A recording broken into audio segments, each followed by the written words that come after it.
newfound news for Scotland.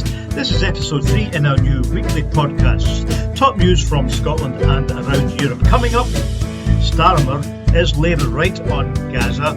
Opinion polls, is the SNP in trouble?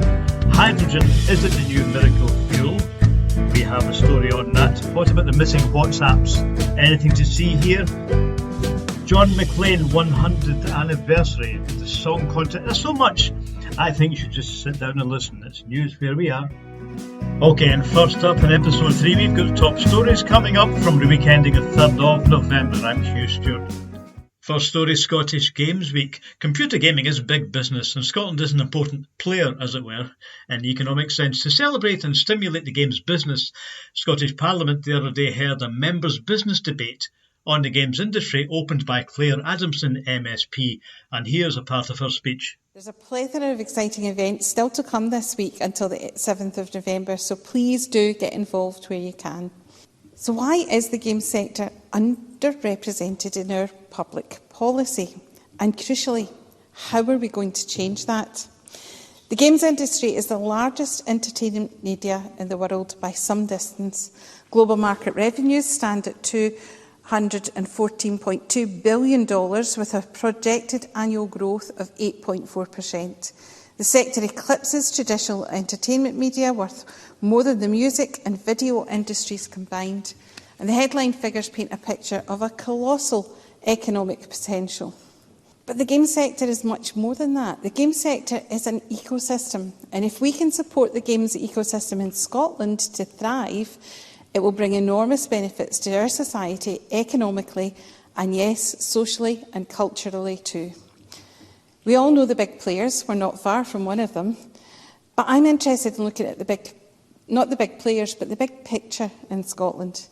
So there are innovative small studios across the country, and they need our sport to flourish. It takes a lot to make a game, and it's a hard slog. But there are opportunities for software developers, coders, engineers, actors, artists, musicians, writers, animators, graphic designers, translators, advertisers, educators, lawyers, event planners, and I could go on, Presiding Officer. But the games industry will touch every aspect of our lives, every sector of the economy, health and our health and social contract with the people of Scotland. Claire Adamson in Parliament the other day talking about Scottish Games Week. Next, Maurice Golden MSP rose to suggest some unexpected benefits of gaming to the aspiring politician. I remember back in the early 1990s as a young boy playing Lemmings. Such a simple but compelling strategy game where you had to instruct little creatures to fulfil a number of roles with the purpose of navigating through puzzles and moving on to the next level. Who knew those skills would come in so handy 25 years later when I was Chief Whip to the Scottish Conservatives? I had no idea at the time that Lemmings had been developed in the Perth Road in Dundee, just a short distance away from where I was playing it, and with 20 million copies sold, that game ultimately transformed DMA Design and put it on the pathway to what would go on to become Rockstar North, not only transforming the company's fortunes, but the catalyst for transforming Dundee into one of the most globally significant centres for computer game development. The role of Dundee-based companies in the development of iconic games such as Minecraft and Grand Theft Auto cannot be understated. Yes, it is indeed big business. That was Maurice Golden, along with other MSPs, talking about Scottish Games Week, which is going on now as we make this podcast, continuing until the 7th of November with events across Scotland. Have a look online. Next story, improvements to Scottish social security. A bill was introduced to the Scottish Parliament this week, on the 31st of October, to improve the Scottish system of social security established by the Act of Parliament in 2018, which devolves more social security to the Scottish Government. The new bill includes provisions intended to improve the experience of people using Social Security Scotland and has a number of provisions to make the system more efficient. The bill also seeks to implement the findings of an independent review into the Scottish Commission on Social Security and also does away with some of the emergency provisions that were brought in during the COVID-19 pandemic. Shirley Ann Somerville, Social Security Secretary, said the government wants to continuously improve the system so that it puts people's needs first. The system, she added, should advance equality and non-discrimination and is part of the government's mission to tackle poverty and prevent people from harm.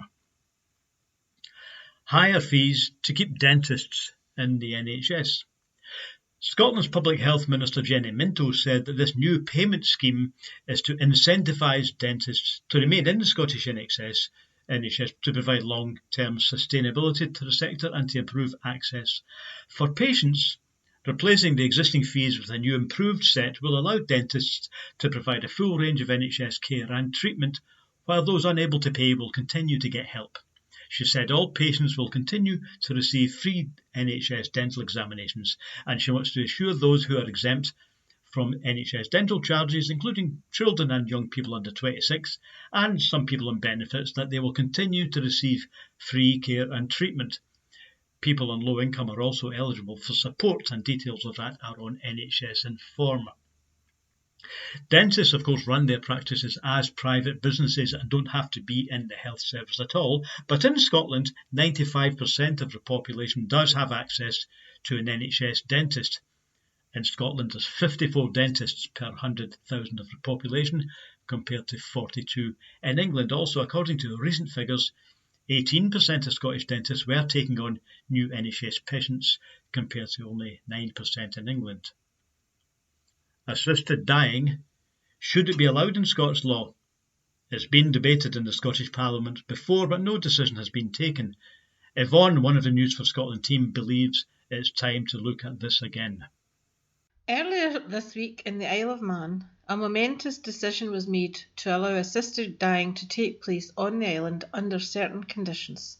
The House of Keys, where the Manx parliamentarians sit, agreed that competent adults with terminal illnesses, where life expectancy is 6 months or less, may be allowed to die sooner than nature would have intended, either by their own hands or with the involvement of a medical doctor.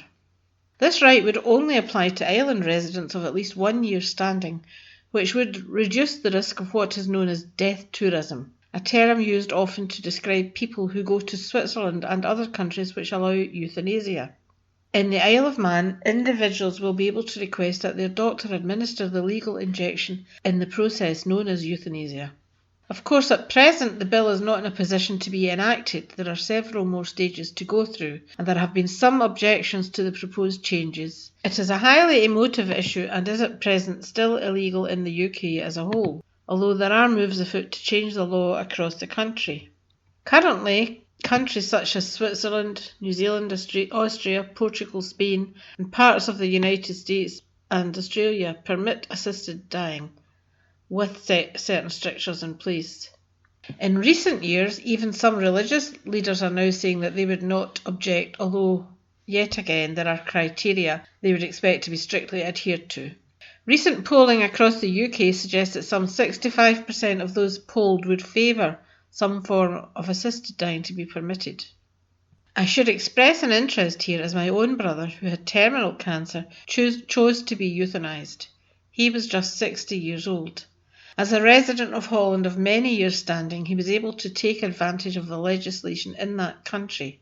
We, as a family, including his 5 siblings, his wife and his sister-in-law, met with him and his GP, who explained to us in considerable detail the process, the length of time it would take, and that my brother must have agreed in person and without duress, and that this agreement must be within a very short time before the procedure went ahead, that is, 2 or 3 days beforehand. Given his diagnosis, his obvious distress and the terrible pain he was suffering, even with significant pain relief, specifically morphine, it was apparent to us all that he was making the right decision for himself, and none of us raised any objection. His death was quiet and peaceful.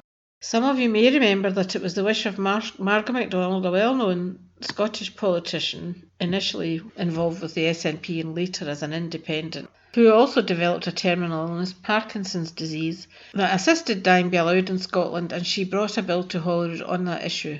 She sadly died as the bill was due for debate, and it was subsequently defeated. Opinions seem to have changed in the intervening years, and it appears likely that legislation will come back to Holyrood regarding this matter. If anyone listening would like to express their views on this emotive and often divisive issue, please feel free to do so on our website, News for Scotland, which can also be found on Facebook. More details on contacting us are available at the end of the broadcast. Yeah, thanks, Yvonne. I'll summarise. But as Yvonne said, you can definitely leave comments on the Facebook group, which we just set up recently, and already there's been quite a big conversation, so get in touch with us.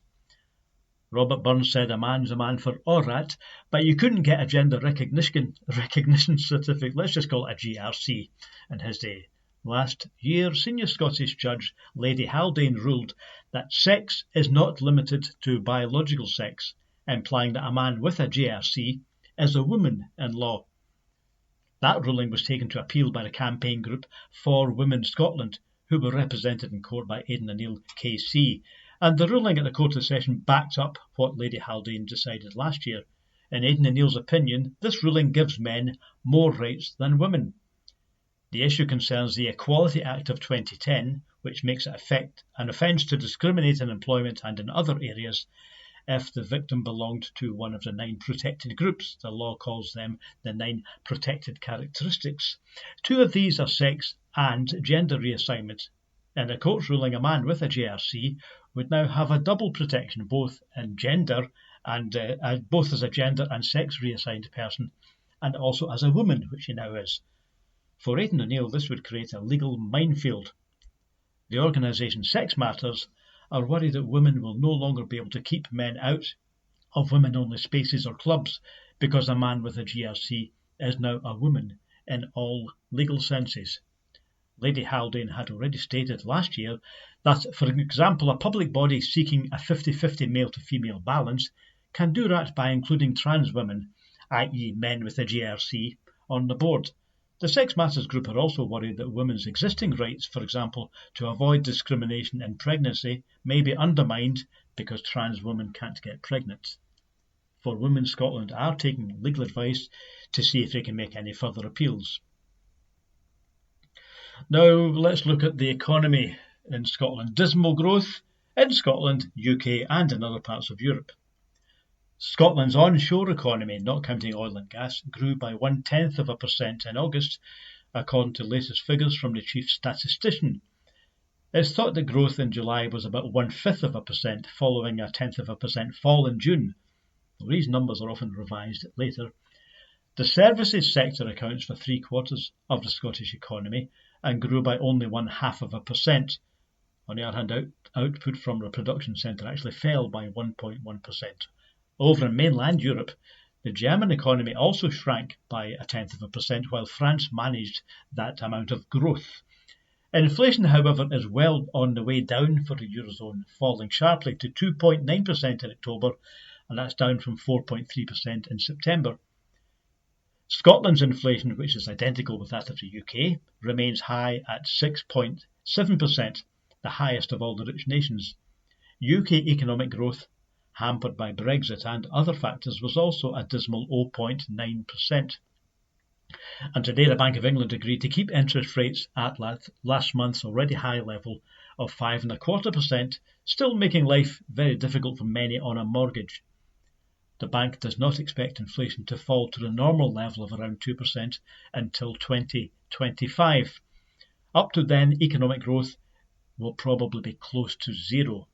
For comparison, the UK economic growth was typically over 2% in the years before the financial crisis of 27 and 28. Now we're going to look at the COVID inquiry. Yvonne again has been looking at some of the stuff we heard from London in the last week. The public inquiry into the UK government's handling of the COVID-19 epidemic has heard that former Prime Minister Boris Johnson displayed an alarmingly complacent attitude towards the virus's high death toll among older people. According to several senior aides and civil servants testifying to the ongoing investigation, Johnson was sceptical that the virus's threat to the elderly was worth the dramatic lockdown measures taken to stop its spread, even as the National Health Service became overwhelmed with critically ill patients. Other evidence presented shows that Johnson asked advisers whether there was any truth to unsubstantiated claims that people could prevent themselves from contracting COVID by blowing hairdryers up their nostrils. In December 2020, just before the UK was abruptly locked down in advance of what turned out to be a devastating second wave of infections, Patrick Vallance, UK Chief Scientific Advisor, wrote, "He says his party thinks the whole thing is pathetic and COVID is just nature's way of dealing with old people." Former Downing Street advisor Dominic Cummings, who served as a senior aide to Johnson through the early stages of the pandemic, before being dismissed after a series of scandals, submitted a 115-page statement detailing what he remembers of the decision-making at the heart of government in the first months of 2020. In that submission, he paints Johnson as highly suggestible and prone to bouncing back and forth based on who he spoke to last. And in often explicit WhatsApp messages from March 2020, Cummings and Lee Kane refer to the then Prime Minister as a trolley and liken him to the mayor in the 1974 movie Jaws, who insists on keeping his beaches open despite the presence of a great white shark. Elsewhere in his evidence, Cummings recalls having to help persuade Johnson from going to see Queen Elizabeth in person because of the risk of infecting her. "I was desperate," he said, and said something like, "If you've got COVID and you kill the Queen, you're finished." So it turns out that Boris Johnson was not an effective leader in times of crisis. Oh, it is a fucking surprise. Later on, Dr. Joe Murray has a story on the Scottish WhatsApp messages. Has the Scottish Government been providing full transparency to the COVID inquiry? That's coming up in about 20 minutes. Now, the Gaza latest, and the update on the Gaza war this week with information from up to Wednesday. Israeli forces killed another Hamas commander on Wednesday in their second strike on Gaza's largest refugee camp in 2 days, as the first group of civilian evacuees from the besieged enclave crossed into Egypt. Pressing their offensive against Hamas, Israel again bombed the densely populated Gaza Strip from land, sea and air in its campaign to destroy the Islamist group after its deadly cross-border attack on southern Israel on October the 7th. Palestinians sifted through the rubble in a desperate hunt for people trapped underneath following Wednesday's Israeli strike on the Jabalia refugee camp in the urban sprawl of North Gaza. One witness called the strike a massacre. There was no immediate word on possible casualties from the second explosion, which came a day after Palestinian health officials said an Israeli airstrike had killed about 50 people and wounded many more. The Israeli military later said its fighter jets had struck a Hamas command and control complex in Jabalia based on what they called precise intelligence, killing the head of the Islamist group's anti-tank missile unit, Mohammed Assar. The Israeli government justifies these attacks, which inevitably kill civilians, with the argument that Hamas deliberately bases itself in civilian areas, intentionally endangering Gazan civilians. This may sound like blaming Hamas for the deadly consequences of Israel's own operations.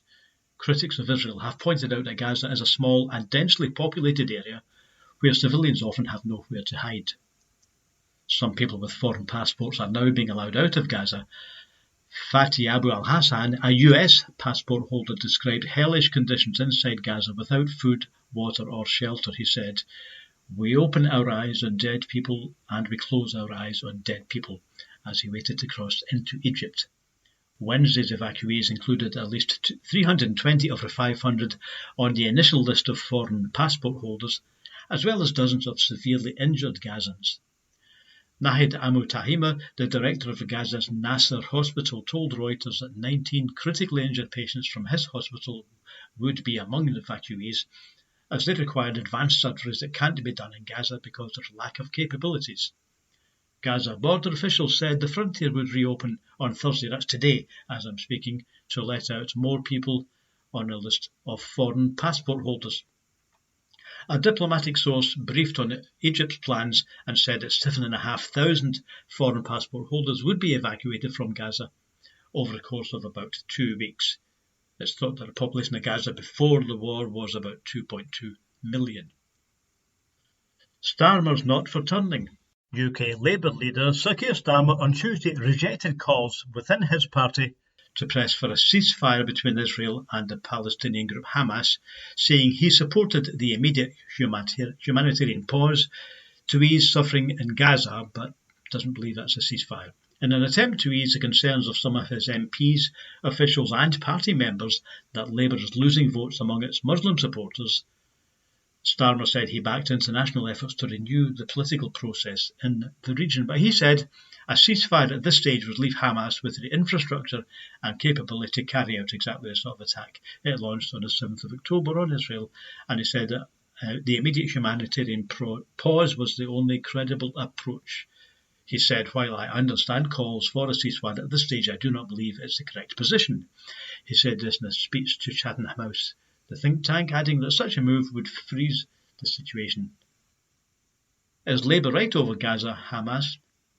Tell us what you think. Comment on Facebook or email us at info@newsforscotland.org. In a hastily arranged speech, Sir Keir was keen to restore unity to the party after senior figures such as its London and Manchester mayors and Scottish Labour leader Anas Sarwar had called for a ceasefire to ease Gaza's growing humanitarian crisis. News for Scotland has heard from a Labour Party member who didn't want to be identified, saying that many in the party are not happy with Starmer's position on Gaza, but keep quiet because it's difficult to avoid accusations of anti-Semitism. With Labour well ahead in the polls in England and very close to the SNP in Scotland, and an election expected next year, Sir Keir sees maintaining unity as a key to victory. Now, on the subject of opinion polls, we just heard as we prepared this podcast of two polls which have been released towards the end of October, so that means after Labour's victory in the Rutherglen and Hamilton West by-election. We don't often get Scottish-specific polls, but here they are, and the bad news for the SNP. First of all, the YouGov poll puts the SNP at 32%, Labour on 38%, a 6-point lead for Labour, Conservatives on 16%. On the other hand, the Redfield and Wilton poll puts Labour and SNP neck and neck on 32%, with the Conservatives on 32%. Conservatives on 23%. Those are percentage voting figures for a Westminster general election. Incidentally, that election has to be at the very latest in January 2025. We don't know if it's going to be spring 24 or autumn 24. And we also don't have any calculations of how many seats the different parties would win, but undoubtedly with SNP almost neck and neck with Labour, that certainly indicates something like another 20 seats for Labour in Scotland. And remember, Labour at the moment have 2. Now, the latest from the Ukraine war. Ukraine's Air Force said their defences shot down 18 out of 20 Russian drones and a missile overnight, that's Tuesday, Wednesday night, before they reached their targets in an attack aimed at military and critical infrastructure. The focus of the attack was the Poltava region, and it was attacked in several waves, said the Ukrainian Air Force spokesman Yuri Inat on national television. 3 villages in the region of Poltava lost electricity after power lines and other infrastructure were damaged, the Energy Ministry said on Telegram. 10 businesses and also 500 household consumers were disconnected. Railway power lines were damaged by falling debris in the central Kirovohrad region, but the damage was quickly repaired, according to Governor Andrei Raikovich. The Ukrainian military said Russia had carried out another missile attack on Poltava and southern Odessa later on Wednesday morning, with 2 missiles downed in the latter. We reported last week that Russia regards attacking the power structure in Ukraine as a legitimate military target. Now, talking about energy, is hydrogen the miracle fuel? Can it replace coal, oil and gas? Hydrogen contains loads of energy, it can be stored as a kind of battery, and it burns cleanly, producing only water as a waste product. So why not go over from North Sea gas to North Sea hydrogen? Dr. Joe Murray has been asking, is hydrogen the answer? This is Joe Murray for News for Scotland, talking on the environment. In a previous feature I spoke about global warming and climate change. In that feature I asked that we change how we live to prevent an ecological crisis for the sake of our children and grandchildren's future. Fossil fuels have driven and powered our societies and our economies for a few centuries now, and it has not been to the benefit of our environment. In order to be sustainable, we need to consider all of these 3 things together. So how can we change how we live without destroying our economy?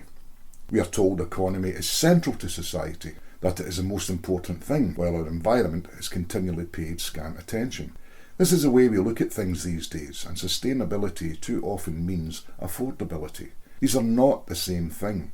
Far from it. Without a healthy environment, societies will diminish. Our experience and history tells us that. And without society, any idea of economy is meaningless. So it's pretty poor business practice to destroy the very thing that provides you with every gulp of air you breathe, every drop of water you drink, every morsel of food you eat, and every single penny you earn. It all comes from nature, from the environment we diminish. An old Cree Indian prophecy says, only when the last tree has been cut down, the last fish has been caught, and the last stream poisoned, will we realise we cannot eat money. So how do we get our economies away from the damaging hydrocarbons that are wreaking so much damage in our environment? There is much talk right now of replacing fossil fuels with hydrogen, that switching to cleaner hydrogen energy in several sectors can meaningfully support the transition to a net zero future. Hydrogen can offer a clean energy solution to parts of the economy that are difficult to decarbonise, such as industrial processes, industrial and domestic heat, and hard to electrify transport, such as heavy-duty vehicles, or ships, or aeroplanes for that matter. Although it is the most abundant element in the universe, hydrogen must be produced by separating it from other elements in water and fossil fuels. While producing it requires energy, the hydrogen itself is emission-free at the point of use. So let us investigate how hydrogen as a fuel source is produced. Hydrogen is a very small and light molecule, meaning the element's natural form is a gas. As a gas it can be liquefied, but that requires keeping it at a temperature of minus 254 degrees C, which makes it very difficult and expensive to transport, particularly over long distances. The solution lay in converting the hydrogen into a chemical compound which is already widely traded around the world, ammonia. Ammonia is produced in a process where the hydrogen is mixed with nitrogen and together processed at high temperature and pressure. Some things you might like to know about hydrogen. 1. Hydrogen comes in many colours. Why does an invisible gas have so many colours? Well, it comes down to the different sources and the way hydrogen is produced. Some processes create more greenhouse gas emissions than others, so scientists have attributed colours to distinguish the difference. The primary ones being grey hydrogen. This is generated from natural gas, or methane, through a process called steam reforming. However, for every 1 tonne of hydrogen created, the grey hydrogen method produces 10 tonnes of CO2. Most of today's hydrogen in use is grey. Blue hydrogen. During the steam reforming process, a high proportion of carbon generated is captured and stored underground. But the capture is another energy-intensive process. Blue hydrogen is classified as low-carbon hydrogen.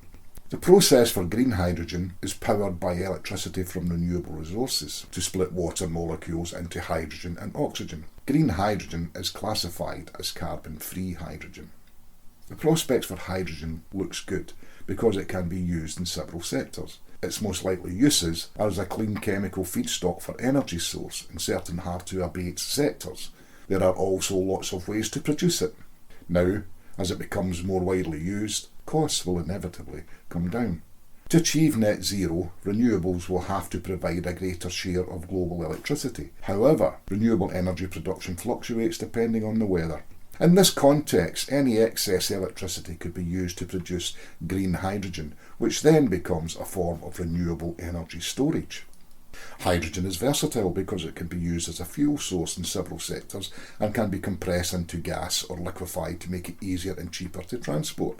Currently, most hydrogen is used in chemical plants or refineries, and it is grey.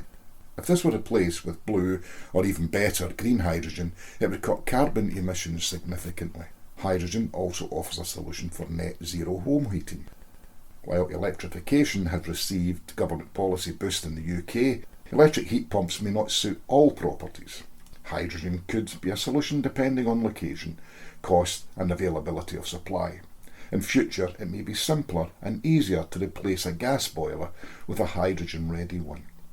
Hydrogen has a role to play in transport too, especially in hard-to-electrify segments, such as heavy-duty freight, trains and buses on certain routes, ferries and ocean-going shipping. However, it could be decades before any hydrogen-fuelled aeroplanes are spotted in the sky. We are seeing the beginnings of an emerging worldwide hydrogen market. Strong government support and ambitious decarbonisation policies make the European hydrogen market the fastest growing and potentially the largest. But some of the biggest projects that have been announced recently are in parts of Asia, North Africa and the Middle East. The UK hydrogen market development is progressing at pace. These will enjoy government support to produce blue hydrogen at a scale to create a market. Over time, green hydrogen energy is expected to replace blue hydrogen. The immediate challenge is how to scale up production of hydrogen as an energy source and bring down the price. To do this, low-carbon hydrogen must move up the policy agenda to catalyse investment in infrastructure and create a competitive market. According to the Hydrogen Council, in a net zero world, demand for clean, renewable and low-carbon hydrogen could increase from 90 million tonnes today to 660 million metric tonnes in 2050, making up 22% of the final energy demand globally. But how can hydrogen support our journey to net zero? We need to look to decarbonising transport. Transport is responsible for about a third of the UK's carbon emissions. Whilst it is possible to power smaller vehicles such as cars and vans using electric batteries, larger vehicles such as trucks, buses and trains are much harder to decarbonise using batteries due to the size and weight of the batteries required to power something so large. Instead, it is possible to decarbonise them using a technology called hydrogen fuel cell. That uses hydrogen as its power source. Powering these vehicles with renewable hydrogen makes them truly zero carbon. Renewable hydrogen can also be used to decarbonise shipping and aviation.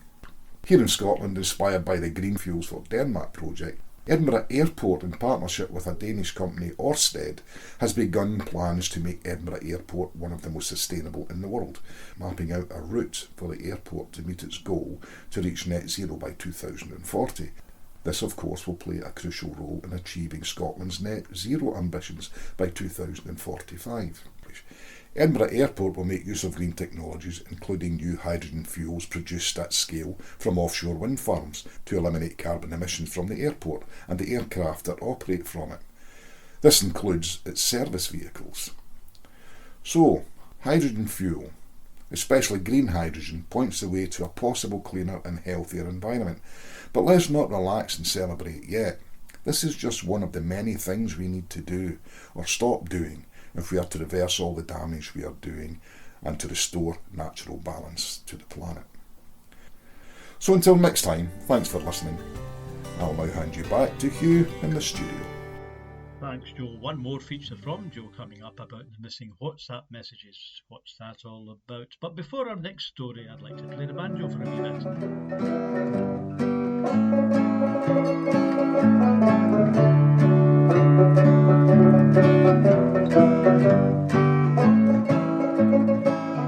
So, folks, that was the famous song by Mark McGinn on the dancing centipede from Dumfries and Galloway's wonderful little town, Kirkcudbright.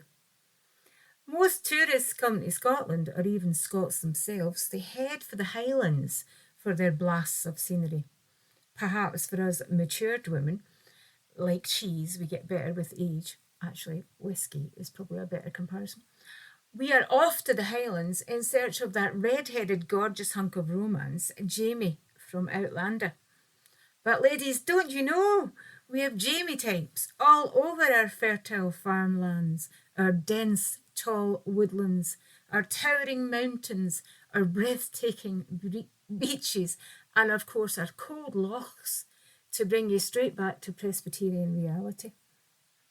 Now, lots of tourists also trek east to the borders and the well-travelled path that takes them to our capital city, Edinburgh.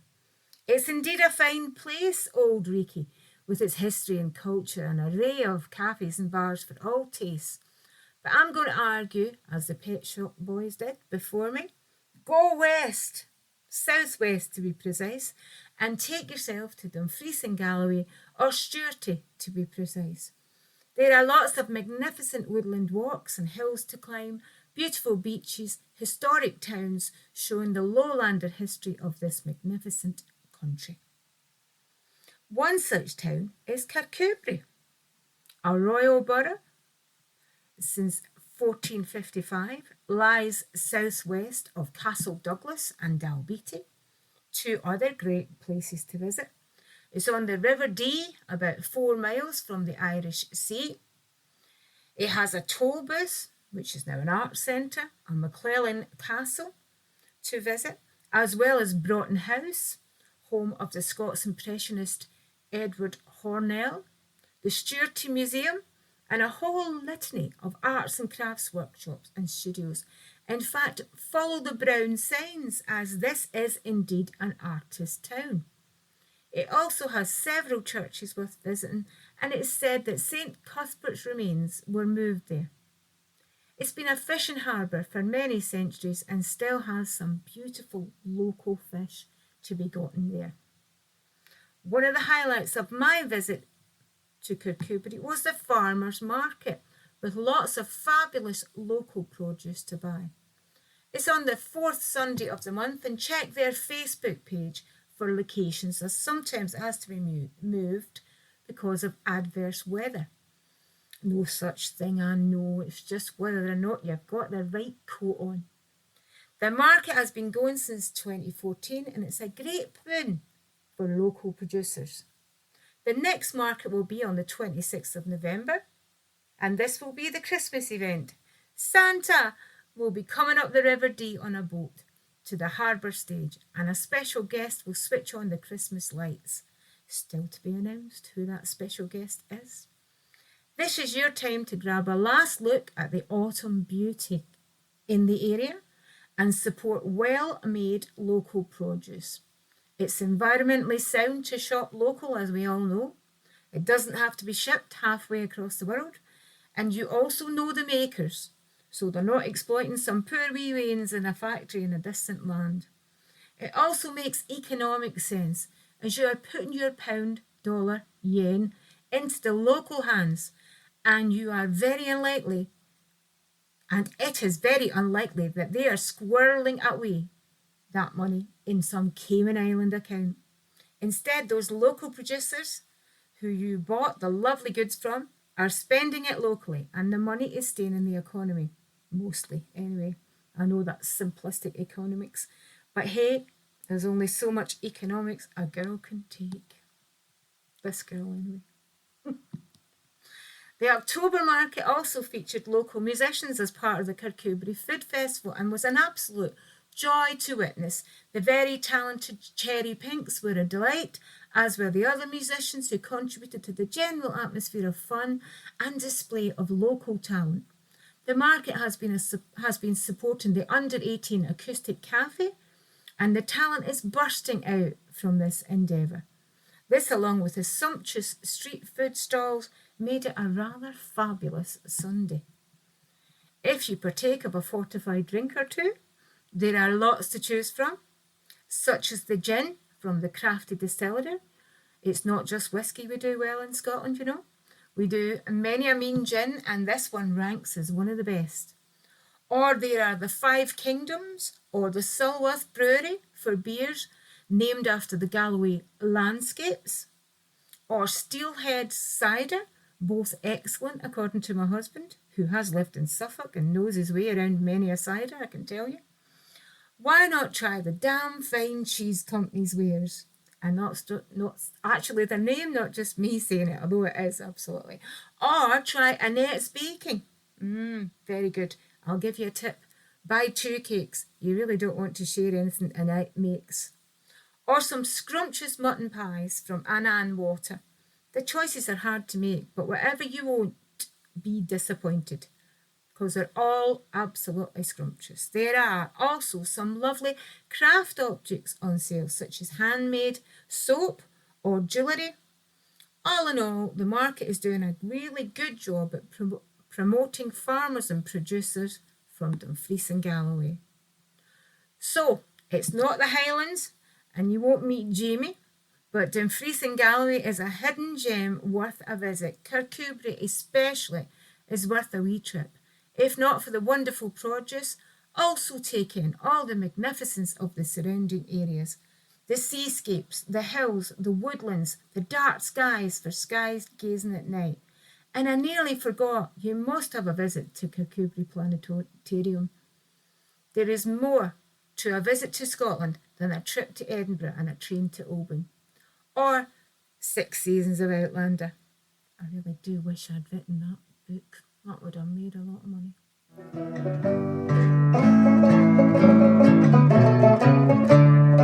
And thank you, Jeanette. Now, if you heard last week's podcast, you'll know that Jeanette talked about the John McLean Songwriting Contest in Glasgow. There will be 2 heats and then the winners in a couple of weeks at Pollockshaw's Borough Hall.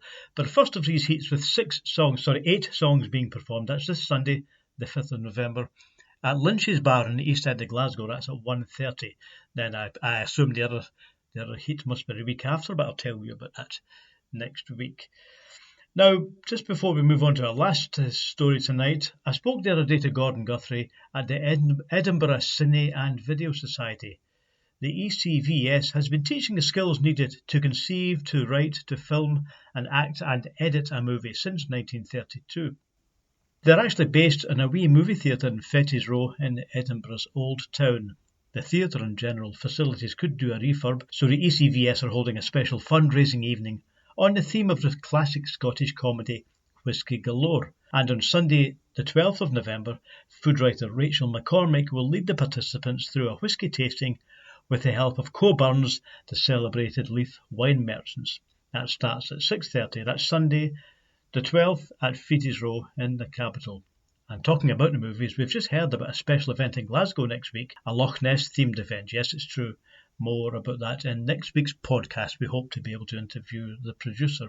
Okay, we're going to move on to our final story from tonight, and we're back to Joe Murray again. Joe's been looking at the stooshy about the missing WhatsApp messages. Hi, this is Joe Murray, and this is News for Scotland. The COVID inquiry. The outcry over deleted WhatsApp messages by Scottish ministers appear to be hitting a crescendo this week. However, the timescale of when these messages were deleted has never been made clear by those shouting foul the loudest. It appears there may be a conflating of incidents by those accusing the Scottish Government of foul play. News for Scotland believes some of the background to the inquiry might be helpful. On the 1st of March 2020, the first positive case of COVID-19 in Scotland was confirmed.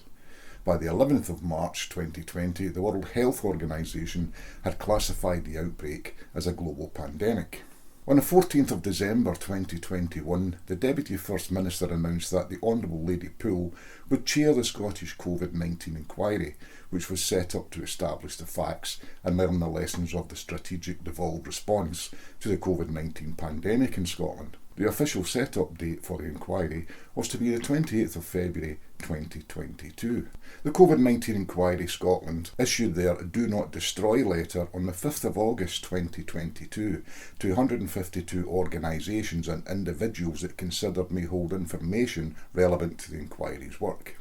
On the 27th of October 2022, the Deputy First Minister announced that the Honourable Lord Brailsford would chair the Scottish COVID-19 inquiry following the resignation of Lady Poole for personal reasons. 4 members of the inquiry's legal team stepped down in October 2022, and this also delayed the start of the inquiry. On the 28th of October 2022, the inquiry's terms of reference were amended to make explicit reference to a human rights-based approach. Delays aside, this all seems quite straightforward. So what about ministers deleting WhatsApp messages? A Guardian newspaper article in 2021 revealed that ministers and civil servants were required, as policy by HM Government in Westminster, to set instant messaging chats to delete automatically. Civil servants working in Holyrood are employed by HM Government in Westminster. The policy said instant messaging is provided to all staff and should be used in preference to email for routine communications, where there is no need to retain a record for the communication.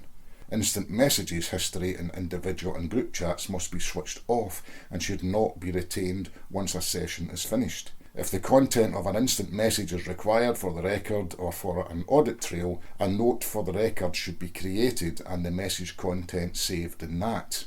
Members of the Scottish Parliament who are outside government would most likely know this. A High Court hearing in London in 2021 revealed that the Cabinet Office's information and record retention and destruction policy, disclosed in response to All the Citizens' application for a judicial review, obliges officials to delete instant chats.